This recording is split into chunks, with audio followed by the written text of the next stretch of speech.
All right. Okay, I'm old. Howdy. Howdy. That's what we're doing now. Yeah.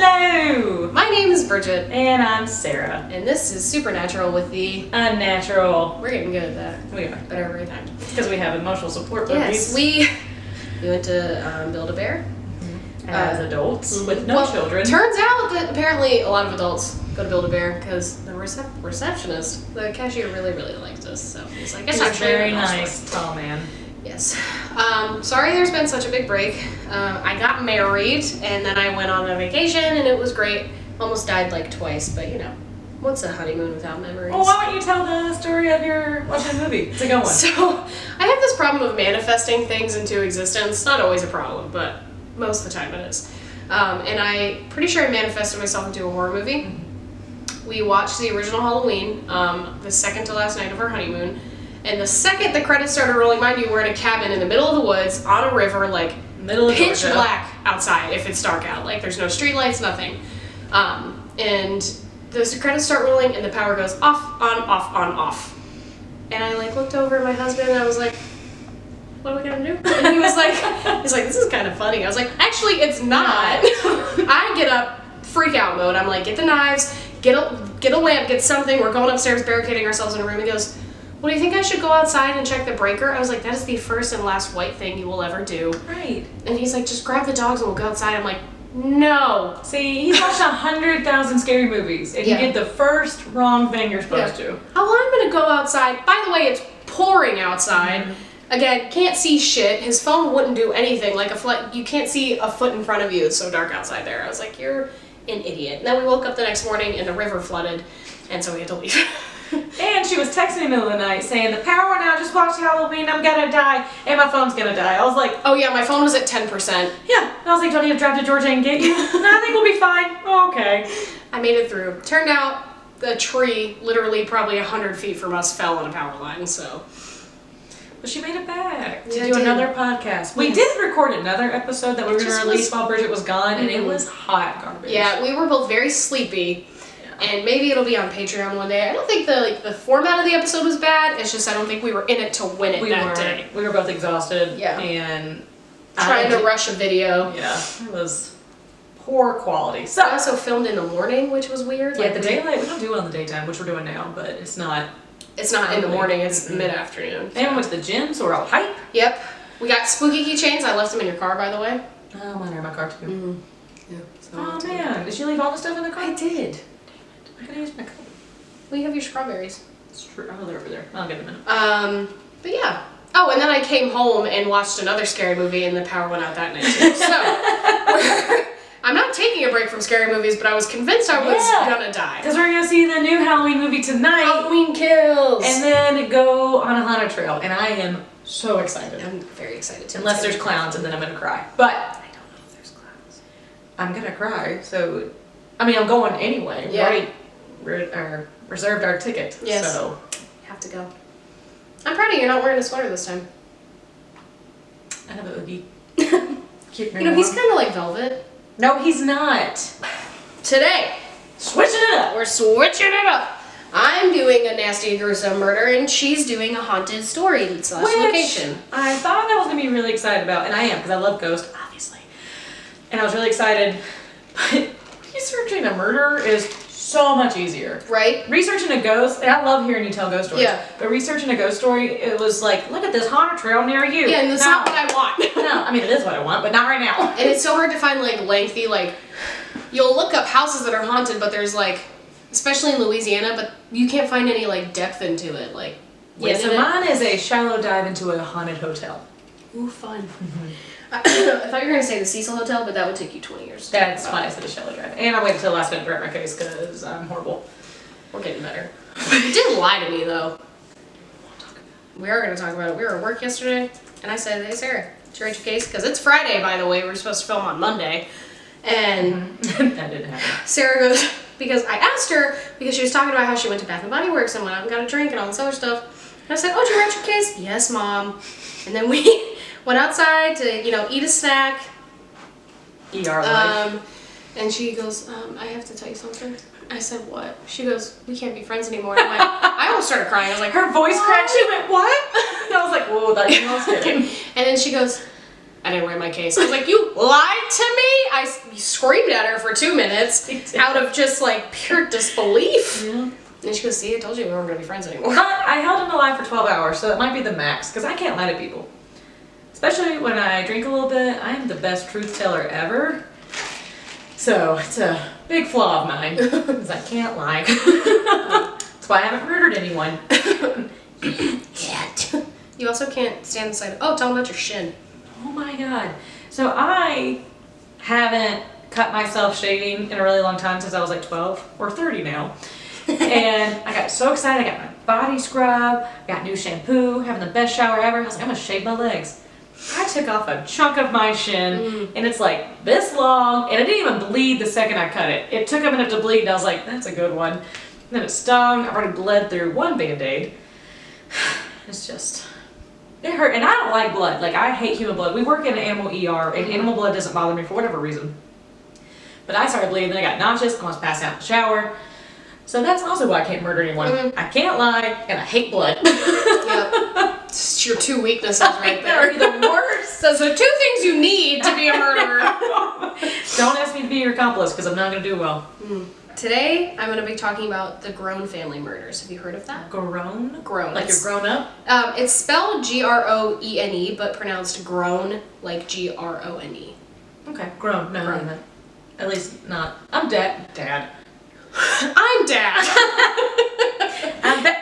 He didn't like that. Oogie. I'm bad with names, so I could, like, you get halfway through it and be, I don't want yours, it doesn't smell as good. They have scents inside of them. Here, I'll look right here. Now I'm just a crazy person. You look cozy. I know. But, hang on, I'm gonna get there. Oh, but I'm bad with names, because I've done a few cases where you're like, I don't know who that is. Oh my god. Yeah, know the murder, not the name. Yes. Just like yeah. in our hospital, I remember the case, not the name of the dog. That has gallbladder stone. What's their name? Probably Bella, if I had to guess. Bella, Sophie, Lola. Don't name your pets that. Or Lucky. Do not name it Lucky. Do not name it Lucky. It gets hit by a car. It has a horrible disease. They're never lucky. They're super unlucky if they're ever named Lucky. Don't do it. I don't care if you, I mean, I do appreciate you saved or rescued a pet. Don't call him Lucky. Named him George. Something. Bob. Bob's a good one. Janice. Or Board. The Lord Janice! Alright, today we're going to talk about... Wasn't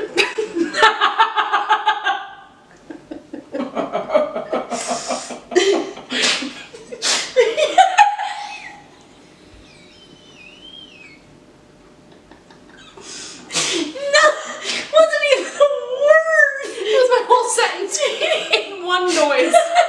Today we're going to Okay, today... Get it together over there. Okay. Okay. Got it. I'll drink. I can't get my face to stop smiling. Okay. Today I'm going to be talking about the Grown family murders. Stop laughing.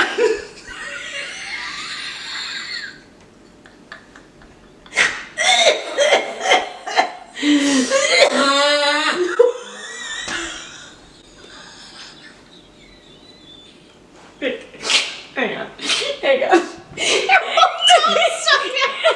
Okay. There we go. I'm going to start again. Don't look at me. Okay. Ooh, that was a cute laugh. Okay. I can't do it. Do I need to go first? No. You've said 3 sentences. Is that your whole case? No, I got 3 pages over here. Oh. Alright. Don't be mistaken. We've been gone for 2 hours because these days never go the way we want them to. So We even try to plan ahead, and we try to be good adults, and we do our best, and it's just not good enough. Nope, it's not. Hindsight is I gotta do a cup while we were gone. Yeah. So we got a little distracted while we were out, but essentially what happened was I almost finished my whole case. Yep. And it didn't record anything but 30 seconds of it because the card ran out of space, so then we had to go back to Best Buy, which we were right above, literally an hour before we started recording. And then we had to get food because we were sad potatoes. And now we're here. She finished her whole case. It was a good case. And it recorded 30 seconds of us having a mental breakdown and laughing. But now, new chip card. New card with more space. Here we go. Today I will be talking about the murder of a grown family. Ready? Yes. Okay. Not that you haven't already heard all of this. Yeah, surprised. Joseph Edward Duncan broke into the grown family home in Lake Coeur d'Alene, I can't speak French, in Idaho on May 15th, 2005. You said it with confidence, though. I'm trying. And rounded up Brenda Grown, 40, and her boyfriend Mark McKenzie, 37, along with Slade, 13, Dylan, 9, and Shasta, 8.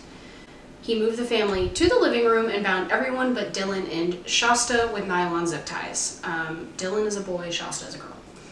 Joseph Duncan had meticulously planned this crime, buying shoes several sizes too large in case he left bloody footprints, and purchasing a BB gun to subdue the family dogs. He had it all mapped out. He did. The shoe thing I'm impressed by. But you aren't going to hurt the dogs, but you're going to hurt human beings? He's got his mind, he got his priorities straight. I know. I was like, the one thing I can agree with so far, because I'm sure it's going to turn down a horrible way. Yes. I've heard it. I get why. Let's not kill the dogs. Yeah. I mean, I don't know how a BB gun subdued them, but... I mean, you could have shot it at them and they just run away. That's true. But also, what kind of dog is it? If it's like a wiener dog, you just pick it up and throw it outside. Yeah. If it's a golden retriever, it's going to love you. Yeah, So. it's just going to watch you and wag its tail the whole time. Shasta later reported she and Dylan were taken to a red Jeep Cherokee Duncan had parked outside. From inside the vehicle, she heard her mother's boyfriend scream, then witnessed her wounded 13-year-old brother Slade stumble out of the front door. Later evidence showed Duncan bludgeoned the parents and Slade to death with a hammer. God. At the time, and she's only 8. 8 years old. I can't imagine. Duncan fled with Dylan and Shasta in the stolen rental SUV. Over the next 6 weeks, he took the children to various campgrounds in Idaho and Montana where he sexually assaulted them, physically and psychologically tortured them. Dylan did not live to see his 10th birthday. He was murdered with a sawed-off shotgun after enduring hours of torture. Dylan pleaded for his life while Duncan held the gun against his head. The first time, Duncan shot Dylan in the stomach. Dylan begged for his life, and Duncan pressed the shotgun to the boy's head and pulled the trigger. The shotgun clicked without firing. While Dylan continued to plead, Duncan pulled the trigger and the gun fired and killed the boy. Upon his arrest, Duncan claimed Dylan's death was an accident because he was reaching into a clear box, which very weird detail, tripped and accidentally shot him twice. Did he also accidentally kidnap him, accidentally kill the whole family, and accidentally torture him for several hours? For 6 weeks? I mean, I've been in that pickle where I accidentally murder a whole family. Like, I get accidentally kidnapped 2 children meticulously. Yeah. So Yeah, I get it. That clear box, man, you gotta watch out for it. We're all human beings. I fucking hate him. Dude, seriously. Upon his arrest, Duncan claimed Dylan's death was an accident. Shasta described another scenario, later confirmed through forensics, including a video Duncan made of the incident. So he filmed torturing this guy, or this kid, and then was just like, it's an accident. Yeah. Bro. Probably thinking they were never going to find it. Fair enough.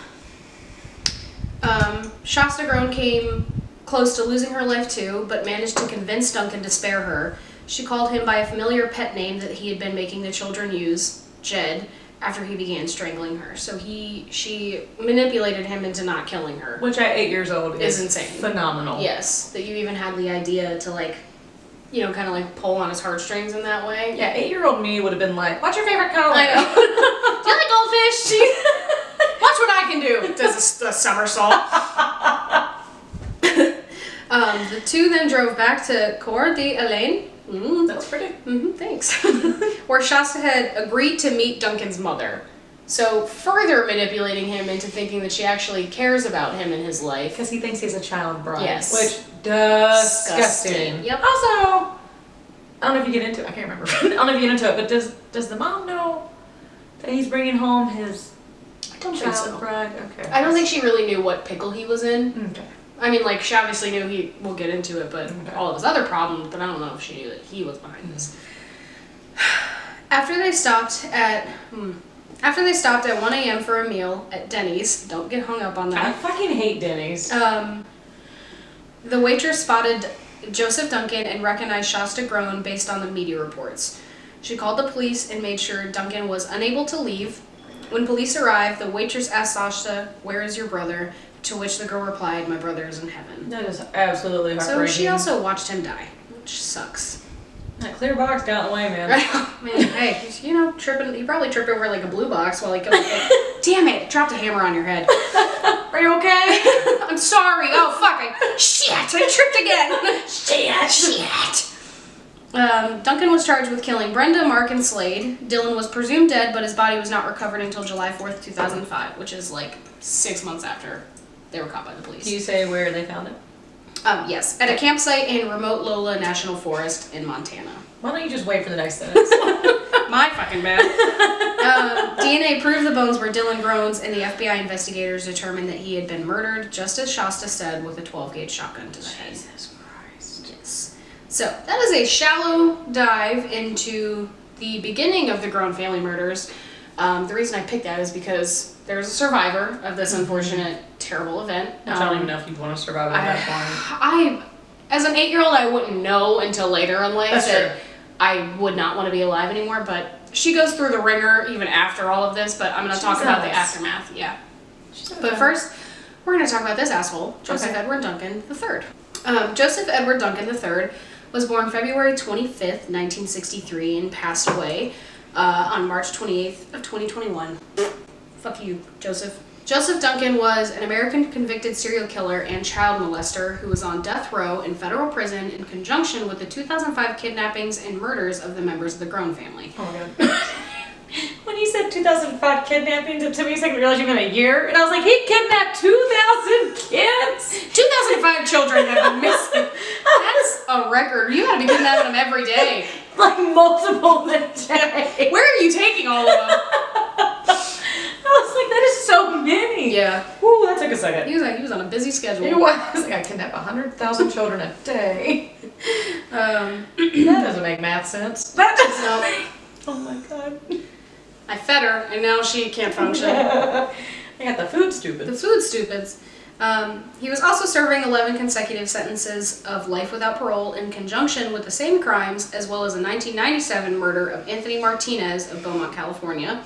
Additionally, Duncan confessed to, but had not been charged with, the 1996 murders of 2 girls, Sammy Jo White and Carmen Cubias, in Seattle.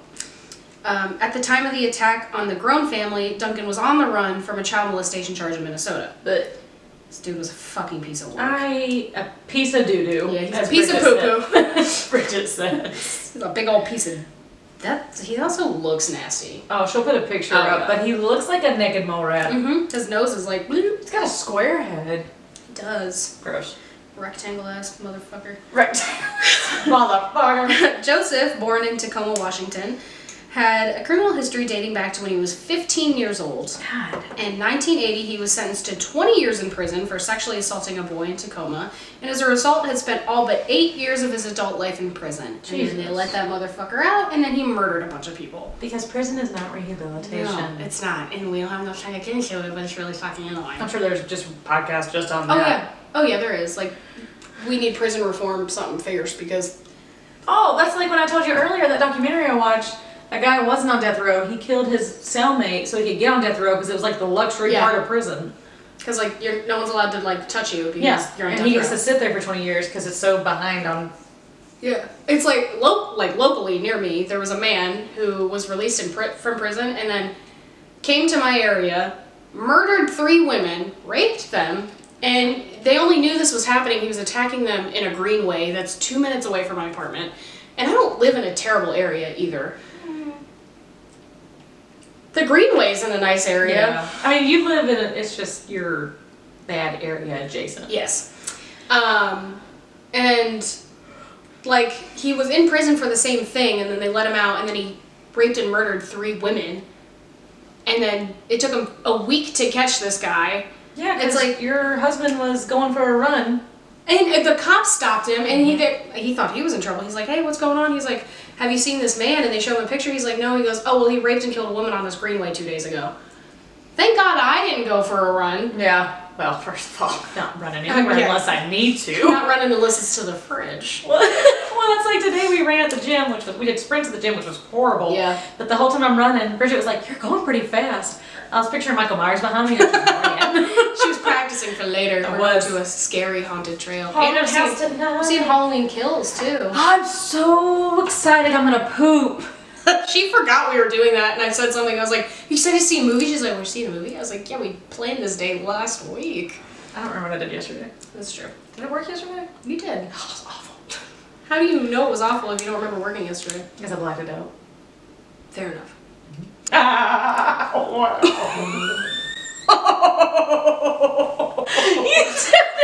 You sound like Santa Claus.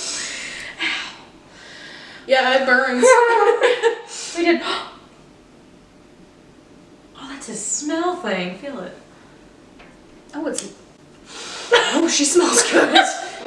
Oh, I'll 5 years. Hang on. Okay. I'm listening. We're gonna go over the timeline of Duncan's other known murders. You can't do that while I'm talking. Why? Because I don't think she put mine in there.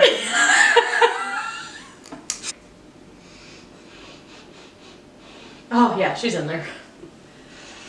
Oh! Yeah, it's right on his chest too. Yeah, okay, here we go. We're gonna go over the timeline of Duncan's other known murders. So, Woo! Joseph Duncan was a free man between 1994 and 1997. During that time, he is known to have committed 3 other murders, all of them children. Oh my god, why? 'Cause Like he's you're such a little bitch. You have to go over after children. It's a piece of poo-poo! Face poo. July 1996, 2 siblings, 11-year-old Sammy Jo White and her half-sister, 9-year-old Carmen. I thought you were telling me her race. I was like, what was No, that? it's Jammy Dope. Wow! Jammy, so... Well, I have to finish. Why am I Irish? Why are you yelling at me? Okay, I'm starting over.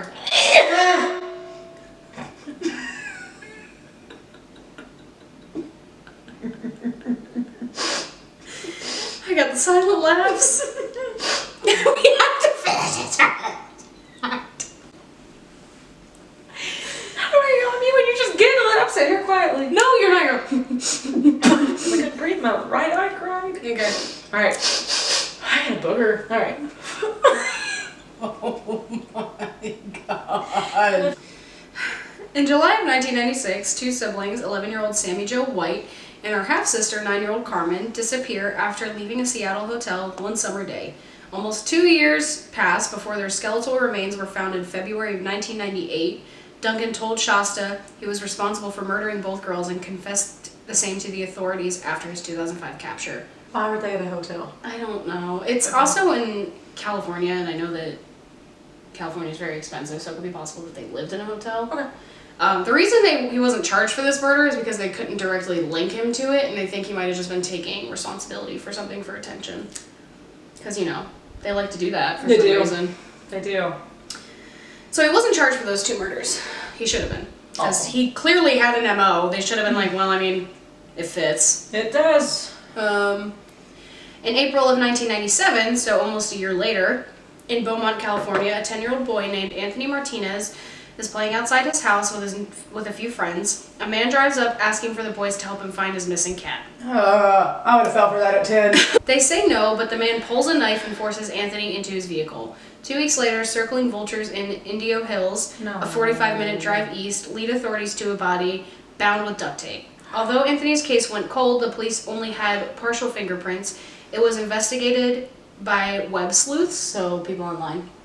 That's like Don't Fuck with Cats, that Yeah. Netflix documentary. Mhm. Watch that.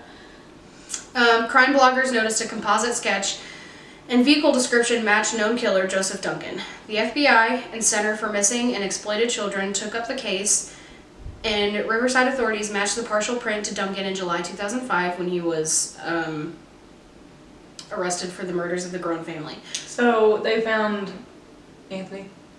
They found his body, but they That's only his had name? Anthony. Okay, yeah. they found Anthony 10 weeks after he went missing.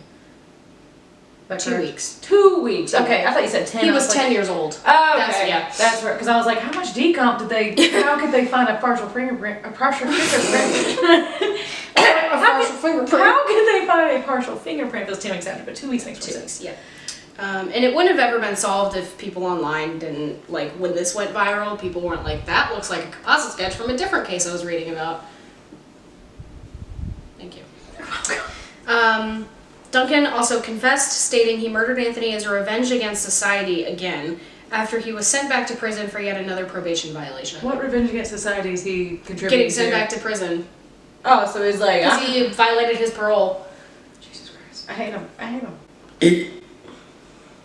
July 2004, this is when this happened. But this is confusing because immediately after I said in 2000, Duncan is paroled early due to good behavior. He moves to Fargo, North Dakota. What? How do they define good behavior? I don't know, man. It's a fucking pathological liar on top of it, probably. And a child murder. They're like, you know what? You ate all your... You ate your peas. Yeah. You can go home. You made your bed. Fucking asshole. He moved to Fargo, North Dakota. His next brush with the law occurs in July 2004 when he is charged with molesting 2 boys at a playground in Detroit Lakes, Minnesota. An acquaintance in the community posted his $15,000 bond, and he was quickly freed. He immediately skipped bail and disappeared. Who is contributing to his bond? I don't know. Why did he get a bond? I don't know. I hate this case. So he was on the run from those crimes. Right. Because he skipped bail, which Right. would immediately put him in jail anyways. And then May 2005, Joseph Duncan, wanted on a federal warrant, resurfaces in Cardine, where he murders the grown family and kidnapped Dylan and Shasta, and then he was arrested in Kansas in 2007. So... It also should be noted, I read it, but I didn't put it down here, that he had been stalking Dylan and Shasta for weeks before he did anything. So he was obsessed with Yes, because he saw them playing out in their yard and he became obsessed with them. So he plotted this whole thing. That's why he had shoes that were too big, he had the BB gun, like, he... And in this, like, in that time, it happened, this stuff happened, but you didn't see as much of it. Right. So, like, me now, if I saw the same car showing up every day, they didn't live here, I would be worried. Right. But his parents, like, they were playing out in the yard without their parents outside because they could do stuff, and they lived in a nice neighborhood. I mean, when I was their age, I was outside of my best friend's house playing in the neighborhood, and her mom and my mom would let us just run random around the neighborhood, and as long as we were back before dark, it was fine. Yeah, you come home when the street lights turn on. Yes. And thank God it worked out here, but it was a different time. It was. So the trial and sentencing. The evidence presented at trial of Joseph Duncan for the grown family murders was so horrific that jurors were offered therapy after, just because Shasta going through all the stuff she went through. Did they offer her therapy? I'm sorry, you had to. Has anybody worried about the child? Yeah, I'm sorry, you had to hear about it. I mean, it's very nice, but yes, the jury viewed videos of Duncan torturing Dylan. The jury foreman Chris Robbins told the Spokesman Review, "It still makes me sick thinking about it. That was the worst thing I've ever seen in my whole life. The worst thing. Your heart just goes out for that little boy." Duncan was convicted in Idaho, California, and in federal courts. The states have declined to seek the death penalty, reasoning that the feds were likely to put Joseph Duncan to death first. So they declined the death penalty? Yeah, because the federal court would probably put him to death, so the states didn't. Oh, okay. On August 27th, 2008, a federal jury meted out his punishment, 3 death sentences. Duncan had represented himself during the trial. Always a good idea. During a competency hearing, the prosecution's psychiatric diagnosed Duncan with sadistic personality disorder, antisocial personality disorder with narcissistic traits, and pedophilia. He was deemed competent, however, and sane in the legal sense. In March 2019, Duncan lost an appeal of his federal death sentence. He got declared insanity? No, he was declared sane in the eyes of the law, but he had multiple brain problems, personality problems. Okay. So he was sentenced to 3 death sentences, on top of another 11 years for the charges he ran for Anthony. And then he tried to appeal his death sentence in 2019, but it got declined. Good. So, aftermath. I'm sorry, is that her? This was her when she was in prison. This is Shasta. Oh, you're gonna get to it. I'm just gonna let you talk. This is a picture of Shasta at her 2017 arrest. In April 2007, her community came together to enter phase 2 of a project to build Shasta her own home, held in trust until her 25th birthday. Shasta and her father faced problems with housing, and Shasta has been in trouble with the law. 17, she was arrested on drug charges, then sent to juvenile detention. She served a brief sentence, but was again arrested in 2017. Now a mother of a 1-year-old, Shasta was convicted of leaving methamphetamine where her child could access it. She pleaded guilty and she was given an 18-month sentence with unsupervised probation. Within a month, she violated probation. The court altered her sentence to supervised probation in July 2018. Shasta is 23 and lives in Boise, Idaho. In 2019, she was announced via a friend her father, Steve Groen, had died for the long battle of cancer. She stated her father never gave up searching for her and Dylan when they were kidnapped. Oh my God. Can she catch a break? Nope. But she is now rebuilding her life, trying to do better. I can't blame her for the drug use. Not even a little bit. I forgot to mention Joseph Edward died of a brain tumor. Who? The killer? Mm-hmm. Wait, what? He died from brain cancer. What'd you call him? Joseph Edward. That was Duncan. It's Joseph Edward Duncan. I forgot he had 7 names. He died of a brain tumor in prison? In March. Good. Yep. I mean, nope, I meant it. Nope, yeah, good. So that is my case. That is the Groen family murders. And the piece of doo-doo known as Joseph Edward Duncan. Body hurts. Now we're gonna tell a ghost story. Ghost story! Alright, cat, I'm gonna huddle up. I'm gonna talk about the Omni Parker House in Boston, Massachusetts. Ooh. It was built in 1855. Nice. So, it is a hotel. And the history behind this was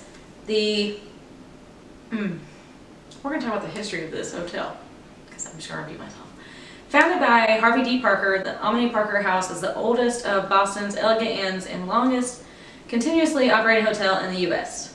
Writers such as Emerson, Hemingway, Hawthorne. Hemingway? Wow. I know. And Longfellow, who I don't know who that is, but I like the name. I know who Hemingway is. Yeah. Foot cramp? No, my shin burned. Oh.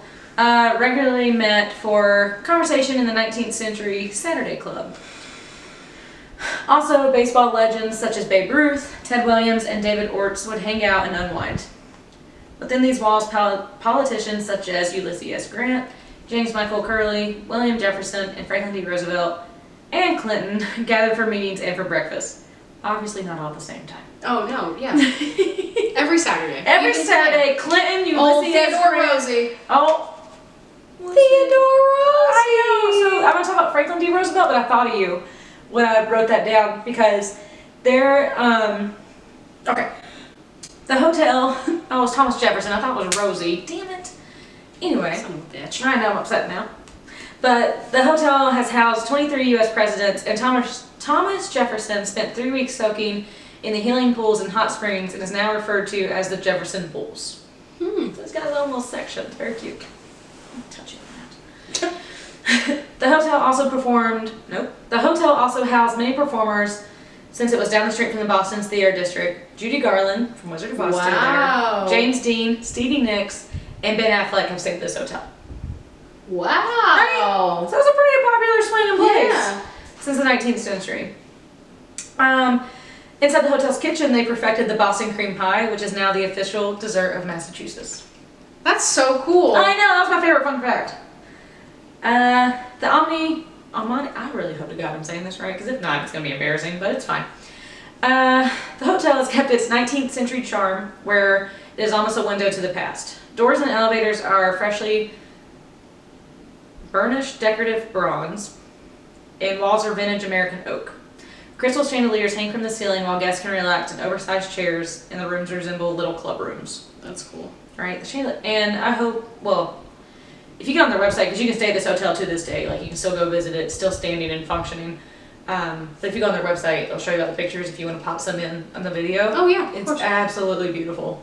Nice. We should stay there one day. I'll tell you what room we're going to stay in. We'll get to it. We will get to it. Parker, who is the guy who founded it? Yeah, Parker. Harvey D. Parker. Sorry, I forgot his name for a minute. So his plan was to build a new first-class hotel and restaurant at the School Street base of Beacon Hill, just down the road from the Dome, Massachusetts State House. Despite the competition, another popular modern hotel directly across Tremont, Parker bought the former Mico Mansion on April 22nd, 1854, and raised the decrepit boarding house. In this place, Parker built an ornate 5-story Italian-style stone and brick hotel faced in gleaming white marble. Get a lot done. The first and second floors were featured gracefully. The first and second floors featured gracefully arched windows, while marble steps led from the sidewalk to the marble foyer within. Once inside, thick carpets and fashionable horsehair divans? Divans? What's a D-I-V-A-N? D-I-V-A-N? Divan? Okay. Completed an air of sumptuous elegance. Above the front door, an engraved sign read simply, Parker's. Nice. So, the Omni Hotel is still open today, and you can book a room at any time. They're also pet friendly if your furry friend is under 25 pounds. That's bull. I know, because I've seen some cats. Terrorists. I've seen some cats weigh 25 pounds. Yeah. So you gotta bring your cat there. Yeah. So that's where. Most small dogs are terrorists. So. All right. So that's a small section of the history. I didn't dive too deep into it because I waited till the last minute. So we're gonna talk about ghosts. Ghosts. That's what we all came here for. Love a good ghost story. I do too. So this is from one of the house bellmen, John Brim. So, quote, I first heard about the ghost of Harvey Parker when I began working here in 1941. And, that was been working there since 1941. Mm-hmm. How old is he? No, because that was published in 1992 in the Boston Globe interview. He worked there for 50 years? Listen, once you like a place where you work, you just stay there. For 50 years? He's a bellman. That's half of a century. He seems like a nice man. He's probably 70 by the time he stopped working there. Good He's like, Lord. I'm gonna be a ghost. Lord Janice. Good Lord Janice. So, they used to say he roamed the halls on the 10th floor annex. There were many stories, but one in particular happened around 1950. An elderly woman guest insisted she saw an apparition. Apparition? Mm-hmm. Sounded wrong when I said it. Saw an apparition outside room 1078. Is that the rumor thing? I don't know. I hope so. It seems spooky. At first, it was a misty apparition in the air. Then it turned toward her. She said it was a heavy-set older man with a black mustache. Which, by the way, if I'm ever a ghost and I'm hot someone and they call me heavy-set, I'm gonna be upset. I'm gonna cry about it. I'm gonna cry. I'm gonna haunt you now. Uh-huh. You know what? I'm gonna make myself even heavier set. I'm gonna get way bigger than you. And she said, nope, said that. He just looked at her, then faded away. She came downstairs a bit jittery, and security went to the 10th floor. They checked it out, but reported they could find nothing. Let's go to story number 1. Nice. We got a few. Guests also reported that at the same time on 2 consecutive mornings, there were people whispering outside her doorway. Each time she opened the door, I don't like how that fans on top of the ghost. Each time she opened the door, she found no one outside. It must be stated her room was at the end of the hallway, so there was no way someone could make a quick exit. It must also be stated that the guests said they were very friendly. I am. Right? Well, we say, theoretically, say there wasn't a ghost there. And, couldn't they just run across the hallway? Was she standing at the door and she's through the peephole, where are you? I think they're saying that, one, you would have heard a door open, someone speak outside your door, and then heard that door open again. Or 2, it might have been, around the corner, so they might have not had enough time to get all the way back down the hallway. Because hotels, there's not a lot of crevices to hide in. That's true. Because I've ding-dong ditched a few hotel doors in my lifetime. Rebel over here. Yeah, I'm a crazy bitch. Although, have you ever ran down a hotel hallway? You So feel much like fun. You're going 10 million miles an hour. You feel you're so much faster in hotel rooms. Floors? Hotel hallways. So much faster than the hotel. So much faster than a standing building. Anyways. Alright, so they could not make a quick exit. It must also be stated the guests said they were very friendly voices, as if they had just come back from a glorious evening. Aww, fun. I know. I want to be stuck in that loop. I know. Security has... Shut up. Oh. I had to pop up. Oh, God, I broke it. Uh-oh. Okay. Whew, thought I deleted my whole thing. Security has also been... You would have cried. Yep. Mental breakdown number 4 of the day. Security has been summoned to report to room 1040, which I want to stay there too, to answer a noise complaint on several occasions. Each time the security reported to the room, they found the room empty. And this one's about elevators, and I'm already terrified of elevators. It's not a good thing. No. Well, for one, the movie Devil, that fucked me up. Two, I'm always scared. Can you wake up? Yep. Wake up. I'm always scared to get stuck in an elevator. Like, I hate them. Or the cord's gonna break and I'm just gonna hit the ground. That never happens. That's a lie. Alright. Elevators are always called to the 3rd floor, which is the floor Charles Dickens actually stayed there. Charles Dickens. Old Charlie Dickens. That buster. The elevators are always called to the 3rd floor without a button being pushed or a guest waiting for the elevator. So I guess Charles Dickens is just like, can I get off this floor? Okay. A longtime resident occupied room 303. He was known for the consumption of large amounts of whiskey and smoking foul cigars. Guess my I know. His name was John. Guests will complain occasionally of the smell of whiskey and cigars even after the room has been cleaned. I complain about that smell a lot too. I get it. Am I in room 303? I teleport.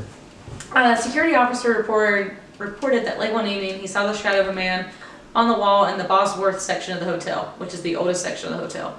When he stepped aside to let the man pass, there was no one there. One thing he later realized was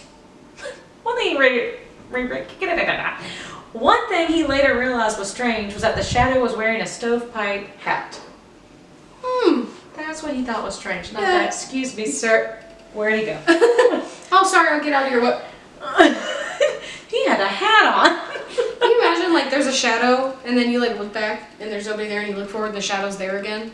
Vomit instantly. Can we do a shadow people Yes. episode? We're going to write that in the Da Vinci Code. No, but you're going to have to tell, like, 'cause I'm going to be panicking. I can't research that. I won't sleep forever. Okay, I can do that. Yes. All right.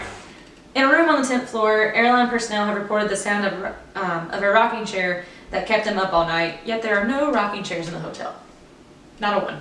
Not a one. Not a one. Not a one single rocking chair. Bellmen have also reported bright orbs of light floating down the corridor on the 10th floor, then disappearing. A mother and daughter were spending the night in room 1012. We need to write all these rooms down to pick our favorites. Yes. I don't want the cigar booze one. Cause What that's if like, we go for a week and we stay in a new room every night? well, why don't we look on the website and see how much they are? This is true. Unless we get a Patreon. Follow us on our Patreon. I just smell his garage. I'm sorry. It's embarrassing. Yay! A mother and daughter were spending the night in room 1012. The daughter awoke around daybreak to find a gentleman dressed in period garments of the latter 1800s standing at the end of her bed. Question 1. How do you know what period? Okay, I don't like that face. I just don't. I hate the whole ghost standing at the end of my bed thing. I also, same. But also I wouldn't like look at someone and be like, that's from The 18th century period. Oh, you from 18th century? What? Unless you're wearing a shirt that says, I died in 1802. I'm not going to get it. Oh, okay. So he's at the end of her bed. The gentleman sported a large grin as if he was asking, are you enjoying your stay? When she smiled back, the gentleman gracefully disappeared. The woman was amazed to find the portrait of her nightly visitor hanging in the dining room when she went down to breakfast. It was the portrait of Harvey Parker, who was the one who founded the hotel and built it. That's cool, but also don't stand at the end of my bed, you weirdo. I know, like, don't, first of all, you can bring me breakfast at least. Privacy, sir. Also, I took a lot of my stuff from, I need to cite it because I copied and pasted a lot. So the omnihotels.com/hotel/Boston Parker House, and then the omnihotels.com/blog/haunted hotels Boston Omni Parker House. Nice! Because I took a lot of their stuff. Woo! I got some of my stuff from Wikipedia. Most of my stuff. Yeah. Hector told me to quit using Wikipedia. You want to know why that's bullshit? Wikipedia has its own sites. People create Wikipedia pages, but they have sources at the bottom. Don't know why you're yelling at me. I'm not the one who said I'm that. not, just... There's also a Murderpedia. Have you been on that? Yes. I love it. Yeah, it's awesome. Well, that's, I mean, it's not, but it is. I think I'm gonna smell them again. Oh my god, mine is like so prominent. I had to dig it out, man. I know. I mean, he's got a little hole there, but it's alright. He'll survive. My dog doesn't tear him up first. Did you like the ghost story? Was it good? It was good. I It's liked hard it. researching ghosts. It is, and I get why you had trouble with it.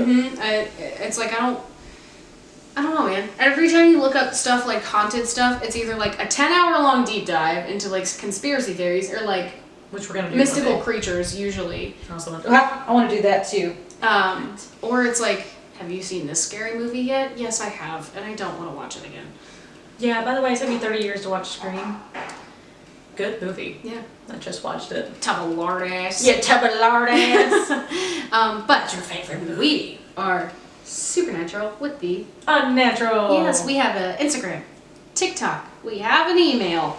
You can use it if, I don't know, you want to talk to us. Yeah. We're nice people. We'll talk to you. Talk to We'll us. make friends. We need more spooky little friends. Yes, spooky little bitches. That's our tagline. We can't use that. Why? Twine and crimes.